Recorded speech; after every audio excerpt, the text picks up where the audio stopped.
የህይወቴ ዓላማ እግዚአብሔር ለምንድን ነው የፈጠረ? ዶክተር መሆን ነው?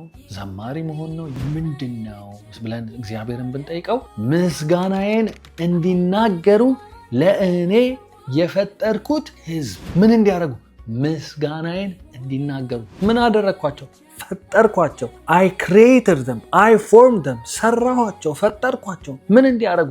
ምስጋናዬን እንዲናገሩ። የክርስቲያን ዋናው ዓላማ የመኖሩ ፐርፐስ እግዚአብሔርን ማመስገን፣ በእግዚአብሔር ከመርካት፣ በእግዚአብሔር ከመደሰት በሚመነጭ በምስጋና የተሞላ ህይወት እንድናሳልፍ ነው እግዚአብሔር የፈጠረ። የሚያማርር በሽ ነው አለው፣ ሞልቶታል። እግዚአብሔር አጎደልክ የሚለው በደንብ ነው ያለው።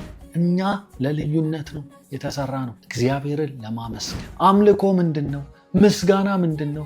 ዝማሬ ምንድን ነው ብትሉኝ የህይወታችሁ ዓላማ ነው። በተለይ እኛ ክርስቲያኖች ኢየሱስ ክርስቶስ ሞቶ እንደተነሳ ያመንን ሰዎች ምንም ነገር ጠፍቷል እንኳን ቢባል ይሄ ምክንያት ብቻ እግዚአብሔርን እንድናመሰግነው ያስገድደናል። ወንድሜ ለምስጋና ተፈጥረሃል። እኛም የዲሲ መካነ ኢየሱስ ቤተክርስቲያን ለዚሁ ዓላማ ብለን ወርሺፕ ናይት አዘጋጅተናል። ሴፕቴምበር 27 6 ፒኤም 9545 ጆርጂያ አቨኒ ሲልቨር ስፕሪንግ በሚገኘው ቤተክርስቲያን ከእኛ ጋር መጥታችሁ ጌታን አምልኩ።